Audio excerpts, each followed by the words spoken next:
Livre de la sagesse du monde. Conte espagnol. Une veuve avait 7 fils. Elle était pauvre.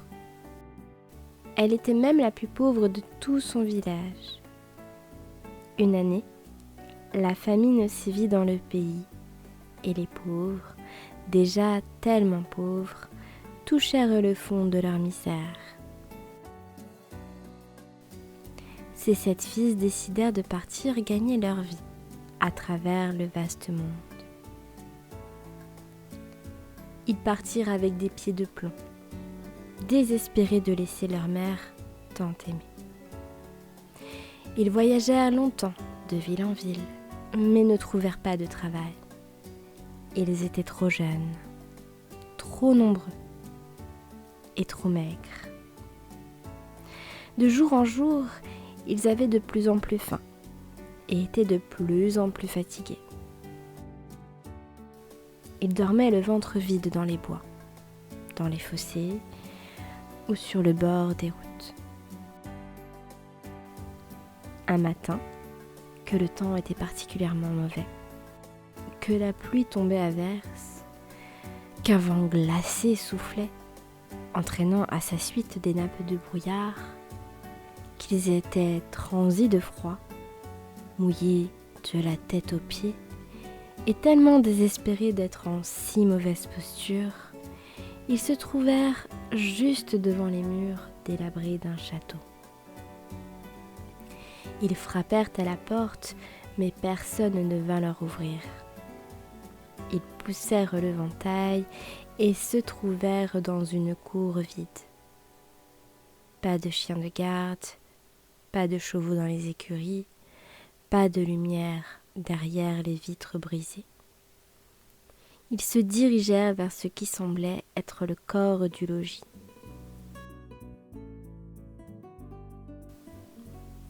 Ils appelèrent, mais seul l'écho leur envoya leur appel. Ils visitèrent toutes les pièces. Elles étaient sales, couvertes de poussière et de grosses toiles d'araignées pendaient du plafond. Arrivés à la dernière pièce, ils s'arrêtèrent, stupéfaits. La pièce était rangée, propre. En son centre se dressait une table admirablement garnie de 7 assiettes en argent. De plats de viande, de sauces fumantes, de légumes les plus variés, de 7 verres en cristal, de 7 serviettes de soie, de pain frais dans la corbeille à pain, de bougeoirs aux bougies rouges. Dans la cheminée, des bûches n'attendaient plus que l'étincelle pour répandre dans la pièce leur douce chaleur. Leur faim était tellement forte qu'ils pénétrèrent dans la pièce, s'installèrent à la table et mangèrent de bel appétit. L'aîné osa même allumer le feu. Au beau milieu de leur repas, ils entendirent une voix plaintive qui leur dit « Plus de lumière! Encore plus de lumière !» Ils se regardèrent sans parler.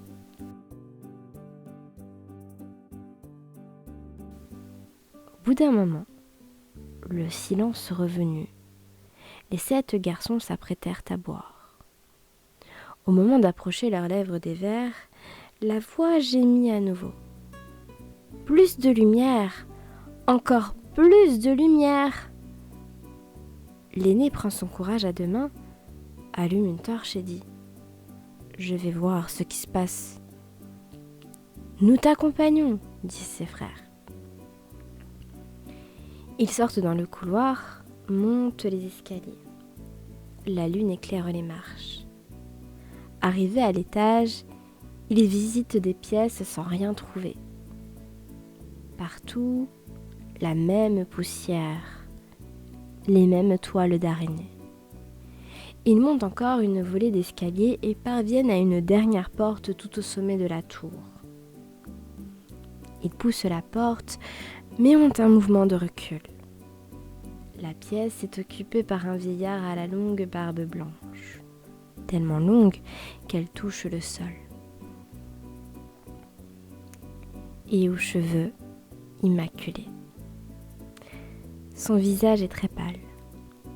Il est assis sur un vieux siège défoncé derrière une table bancale.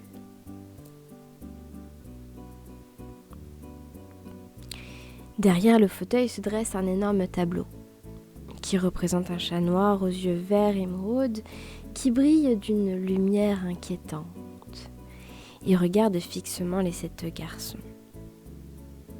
Malgré leur courage, ils tremblent sous ce regard. Le vieillard ne semble voir les 7 frères. Il est plongé dans un énorme livre qu'il semble avoir des difficultés à déchiffrer. Il se met à gémir. Plus de lumière! Encore plus de lumière!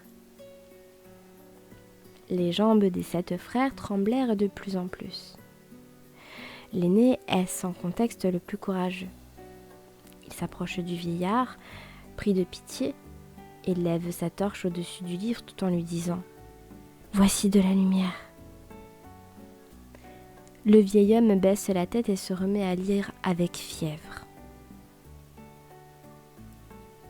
Il avale les pages jaunies plutôt qu'il ne les lit, comme s'il craignait que la lumière ne s'éteigne avant qu'il n'ait terminé.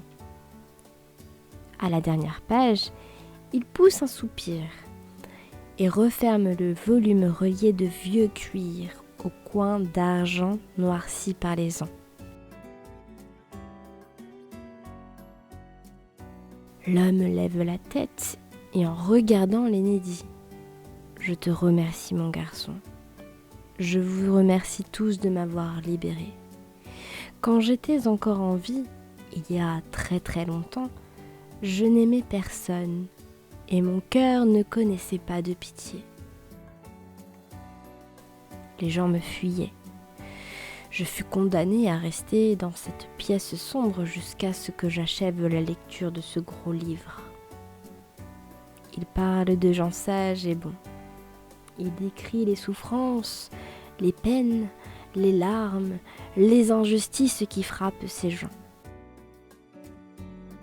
Il détaille aussi tous les méfaits dont je me suis rendue coupable, mon égoïsme, ma cruauté. Il y a dans ces pages les pleurs des mères qui veillent leurs enfants malades, la douleur des fils qui ne peuvent aider leurs parents.